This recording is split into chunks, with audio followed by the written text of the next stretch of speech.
Scammers are a deviously creative bunch, and whether you know it or not, you, your kids, and your parents are inviting targets. What can you do to make you and those you love less vulnerable? Stay tuned as we offer ideas and resources to keep you safer right now on the Retirement Lifestyle Show.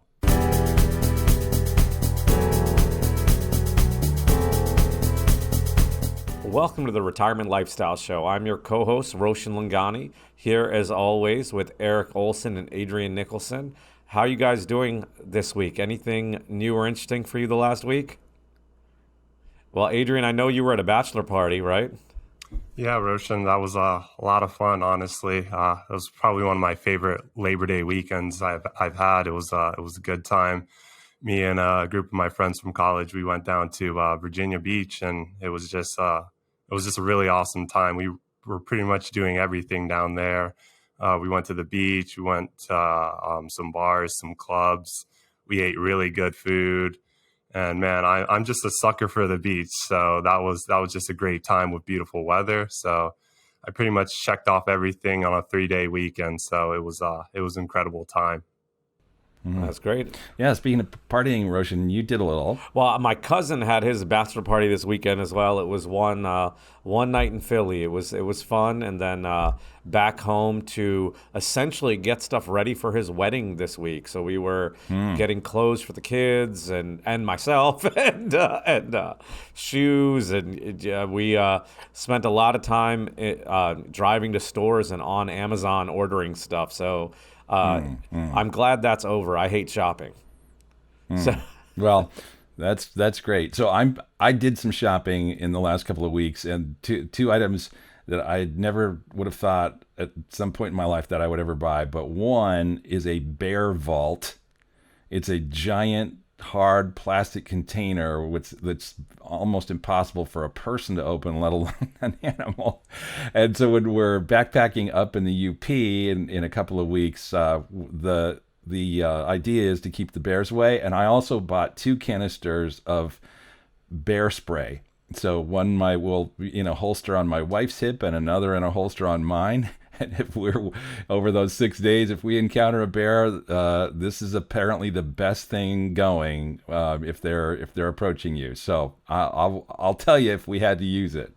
Well, and you said it's hard for a human to open it as well. Yeah, I've tried there, man. If your fingers are cold, forget about eating. No, I'm joking a little bit, but it's something else. Hey, but aside from that backpacking trip, I'm pretty psyched about today and tomorrow. I'm going to the Faith-Driven Entrepreneur Conference and Faith-Driven Investor Conference today and tomorrow. And, we've talked about some values-based investing stuff, but these are some people who are really in there doing some amazing things. So I'll have some great stories to tell in another week. Definitely looking forward to that. Let's jump into our topic today. We've got a really good one where we're talking about just protecting yourself from scamming. So Adrian, why don't you kick us off with that a little bit? Yeah, of course, Roshan. Like Roshan mentioned, we're going to have a pretty intense episode today on cybersecurity, cyber fraud, cyber criminals, just scamming in general, how you can protect yourself. I know Erik and myself, we have some stories to share, and it's we did this topic before, but it's just such a deep and there's just so many layers to this, and it's going to be a really interesting one today. I pulled a CNBC article called Cyber Fraud Shifts to Gaming, Travel, and Leisure, and we're going to share it in the show notes. I think it's a really interesting article, and my kind of story I have kind of relates to this, and I think it's just going to be really interesting. It's just really talking about how digital fraud attempts are beginning to rise more and more, and it's rising in areas that have increased transactions and areas that are growing, and those industries tend to be gaming, travel, and leisure, and more so travel and leisure, because now that restrictions are pulling back a little bit more, people are getting vaccinated, people are going out more, they're traveling and going to more places. So these cyber criminals are really attacking the areas where people are stepping into more. So it's going to be really interesting. And if you guys are okay, I can kind of share a little bit of a story. Please. Are you guys down for that? Yeah. Yes, do. So it was about a month or two ago. Actually, I think it might have been a little bit longer than that. I woke up one morning and then I had this like alert on my phone. And like it was kind of a little surprising. I'm like, oh, what is this? Like, what's going on? It was from my credit union. I'm like, this is really interesting. I never got anything like this.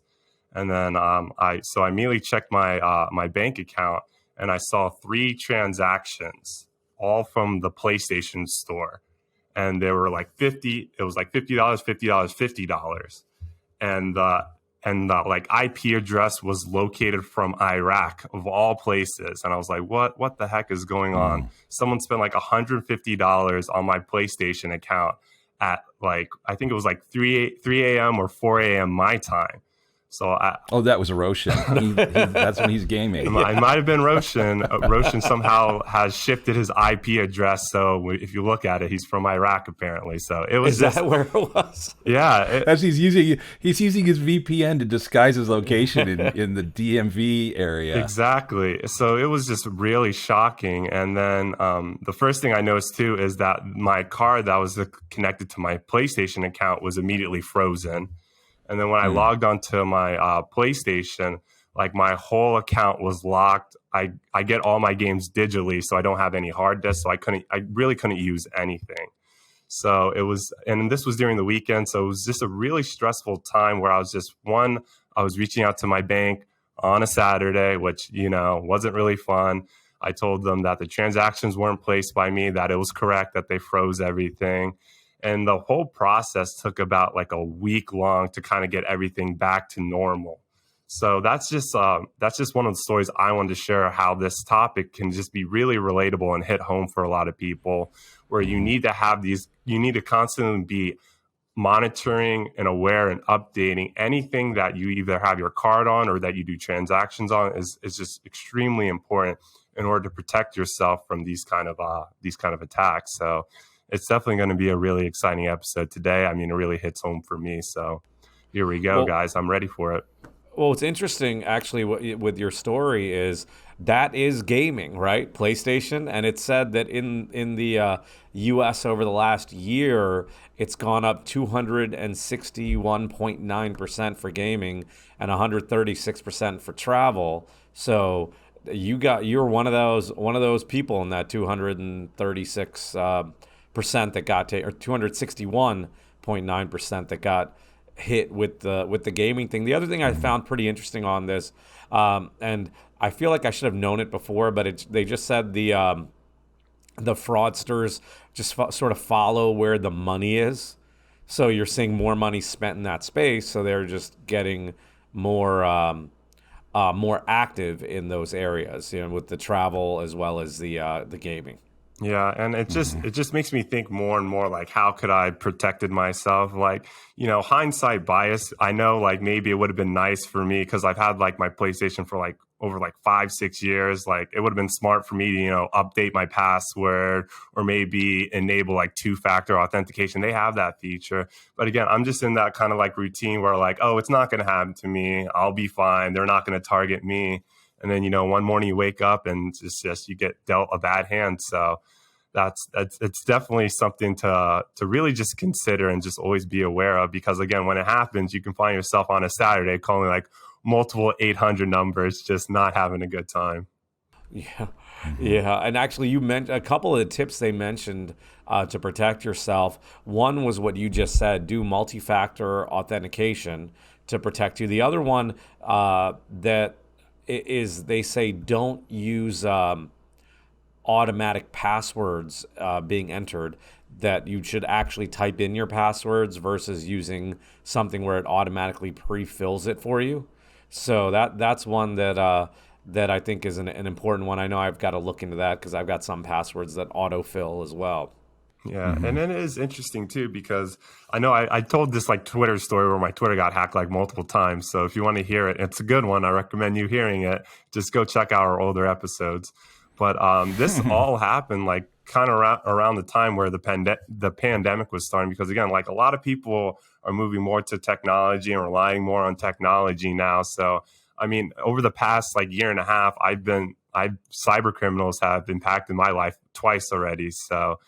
And I like to think I'm pretty tech savvy. I like to think I have like secure like accounts and everything, but even I am getting targeted and affected by this. So just if you're listening to this, my biggest recommendation is just to always be aware and on top, and just keep everything up to date, and just try and protect yourself as much as you can when you're online or using any forms of technology.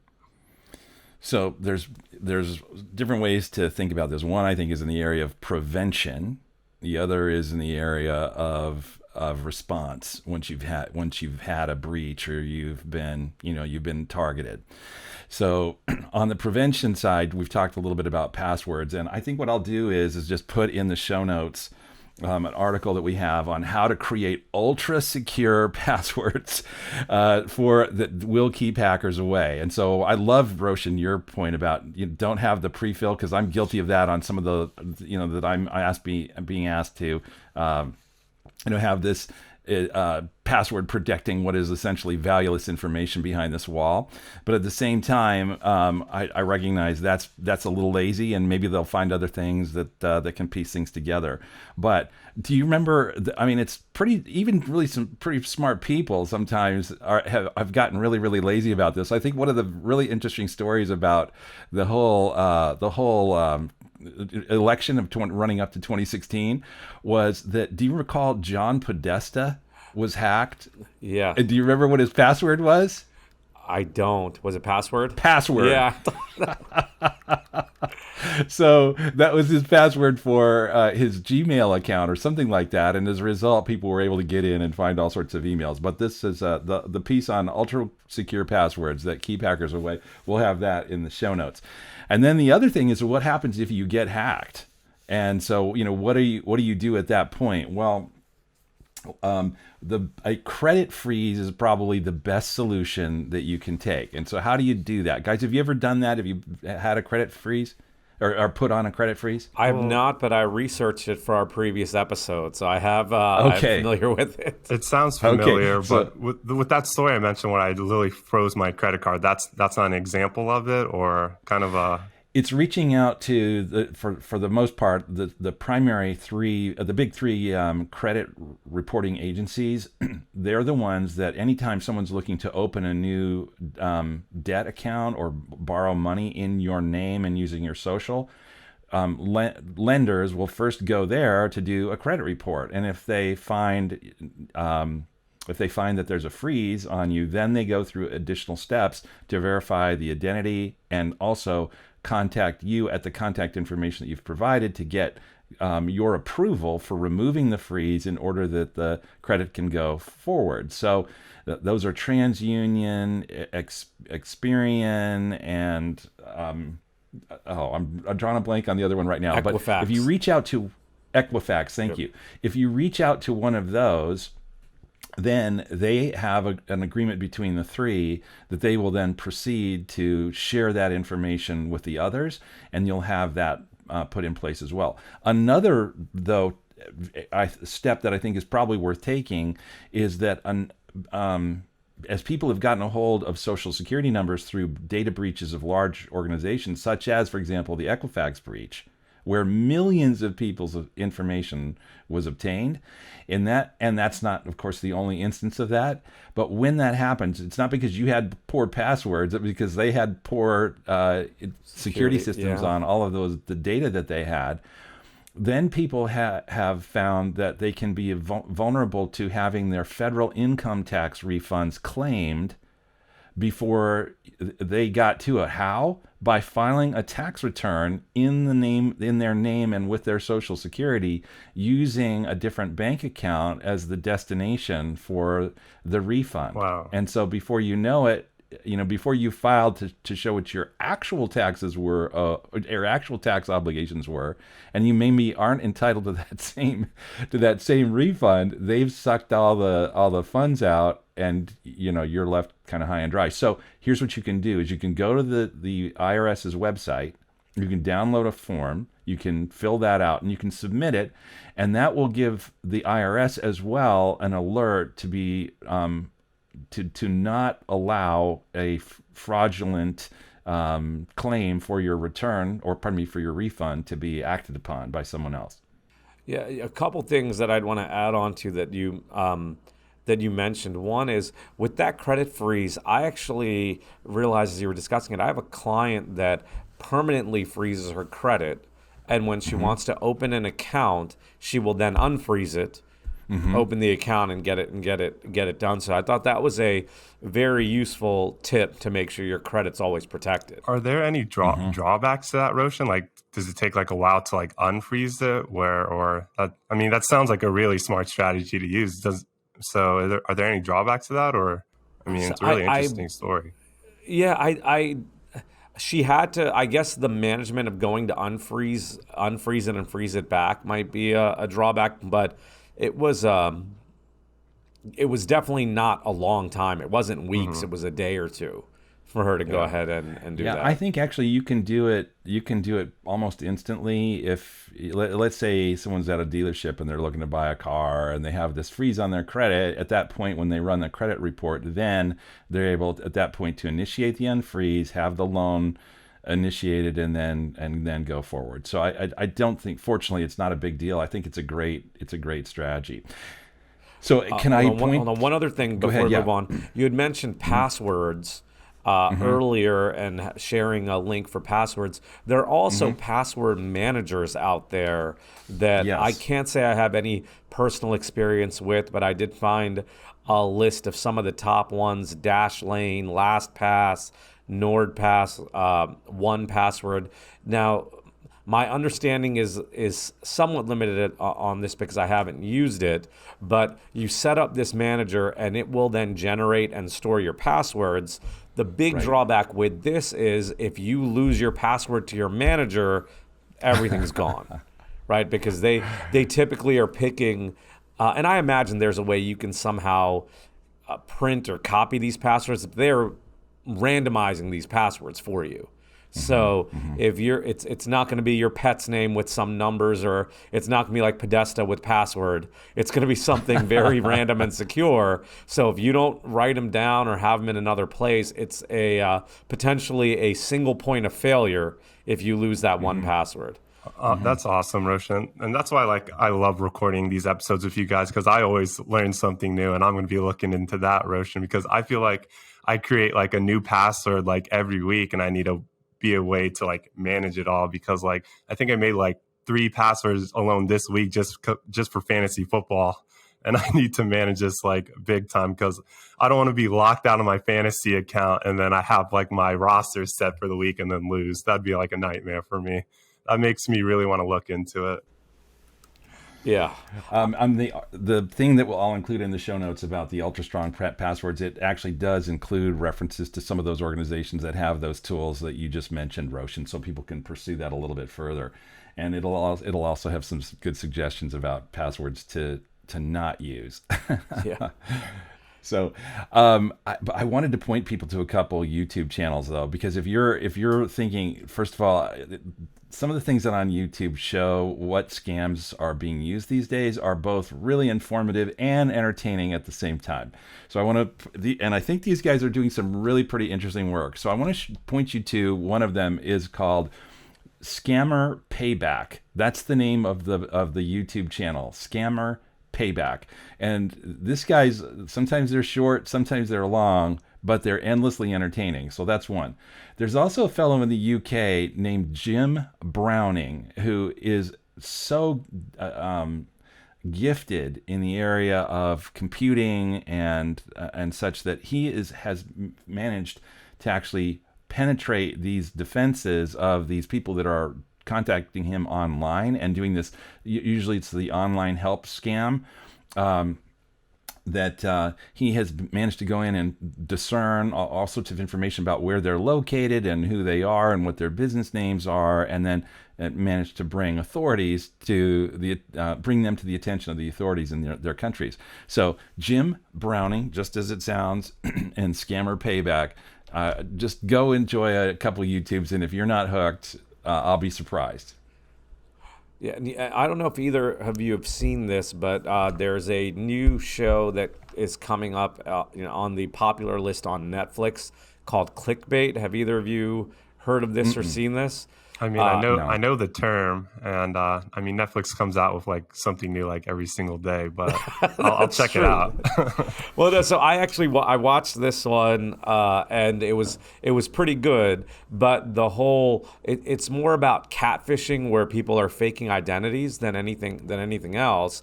But it is it's a really good show, and it sort of lines up with what we're talking about with scams today, because they do go into one of those scams, as I just mentioned, and it's interesting, the layers that they go into, and that's fiction, but that's art will frequently imitate life, right? With what's going on there, there are people doing things like this.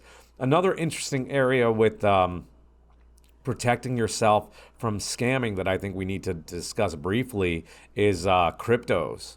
Right, there have been multiple cases where Yeah. people have had their cryptocurrency stolen, and what a lot of people will do is they'll buy it from one of these exchanges, and then they will leave it on there.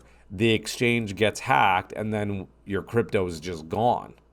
Yeah. So there are definitely ways to protect yourself around this. The one is getting a crypto wallet, or that you can get. You can definitely get them, online from Amazon. And one of our listeners, Lisa, taught me about this. And thanks to her, I went and got a crypto wallet. Thanks to me, I haven't moved the money onto it, so it's still in a hackable place on the exchange. So I need to actually move it. But it hasn't been that long. I think I've had this wallet for 9 months now, so I've got to Oh, well get then. going on it. And Roshan, with like crypto, like once it's gone, it's pretty much gone. Like it's almost impossible, if not to get it back, really. Yeah, yeah, there. I've seen some things recently where people are getting it back, but in general, the expectation is if it's gone, it's gone, right? Yeah. So you can't do anything about it. Then the other thing, actually, to note on this is protect that crypto wallet has a password on it, of course, and that password. You typically have a limited number of attempts, and you can't reset it. So if you've shifted the problem or the risk of, hey, someone can steal it because I left it on the exchange, please make sure you keep that password, know it, keep it somewhere secured. Just make sure you don't lose it, because you could go from one risk of, hey, I could lose it by being hacked, to another risk of, hey, I can lose it by forgetting my password. Yeah, And that's a good point. And just going back to that story I mentioned where like my PlayStation account got hacked, like it took me like some time, but I was able to get my money back. But there are some cases where, it might be impossible to get it back, or you might just, it could be like a longer process.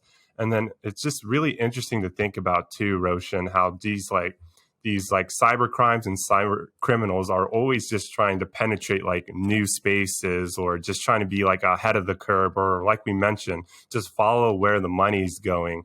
And then with this kind of like crypto boom recently, where a lot of people are transacting on cryptocurrency, it just makes sense why they're going to be targeting these areas. And they get better and better every day. Their crimes get more, I would say, just like unique, where they just try and seem more legitimate as possible to kind of make sure their scams go through. So it's just, you have to look at it. I'm not sure if there's really any industry that can't be affected by this area. And no matter how new or how safe it might be, you just always have to be aware. And I remember that last episode we recorded on this topic, Roshan, they always said just think before you click, and always just refer to like a third party. It takes like 2 seconds for you to like reach out to a family member, advisor, and just, hey, does this seem legit? What do you think about that? Just to get that extra level of protection, just get a second opinion from somebody, because I think that's like really important. And another common like kind of scam is like, let's just say, for example, like I just came back from Virginia Beach, and Roshan, you were in Philly, right? hmm Like we could just get like a phone call from somebody, say, hey, you were in Virginia Beach, or hey, you were in Philly and you went to this such place. It may seem completely legit. Like, how do we know that? Like, how did they know this information? But they're just, they're so far ahead of the curve, and they're just trying to craft their kind of cyber crimes and cyber theft in a way that can just kind of really deceive you. So it's just always just being on top of your game, so to speak, to protect you, I think is really important. So guys, I think another big area that I don't think we have time for today, but I do want to just let our listeners know is many of us are at that stage of life where we have parents at home, or parents still alive that are some they're not, let's say, as how do I say this in a very diplomatic way, they're not as attuned to some of the scams that are going on out there. They're not listening to shows like this. They're not, they're not reading a lot, and they're really good-hearted people, and so they become easily susceptible to some of the scams that are out there. So what I want to do is point you back to those YouTube channels that I mentioned, because they are to a certain extent emulating or sort of trying to respond to the scammers who have been, for the most part, preying on older people, maybe whose naivete about some things is fairly high, or whose just tenderheartedness makes them really susceptible, or what have you. But I then also want to spend some time in another episode talking about some of the solutions that you can use to help protect your elderly parents or grandparents from some of these sorts of things, ways of walling off, making it difficult for the scammers to get to them. And I'll tell you, in fact, a personal story about that when we do that episode, because I think there's something to be understood there too. Yeah. Is there anything else that we should cover in today's episode, fellas? Now, I was thinking about the senior one that you mentioned, and I have definitely heard of people. Years ago, I spoke at a senior center, and there was someone who told me that everyone that lived there, their phone numbers were just a couple digits different, right? So you had different. So someone was calling them and just switching the digits of the phone number, and they were saying that they were a grandchild and needed money. And I don't know how successful they were in stealing from these people, but at the time, and this was about 10 years ago, right? So the scammers just get more sophisticated. But at the time, they were the managers of the facility were trying to warn everyone there that, hey, people are getting calls up and down the hall regarding this. So that's actually one of the common scams that's known by that name, Roshan. It's the grandparent scam. Okay. And it is someone says they pretend to be the victim's grandchild or someone holding the grandchild hostage. And at that point, then say that we were demanding a ransom to let this grandchild go, or other things of that kind. So you're absolutely right. Yep. So be careful out there. Protect yourself. Also, just in general, common other scams.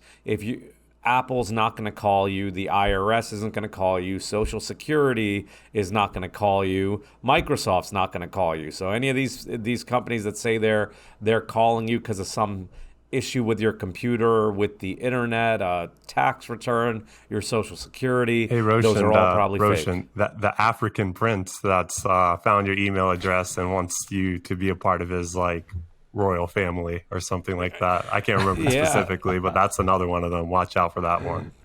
Yeah, is that one?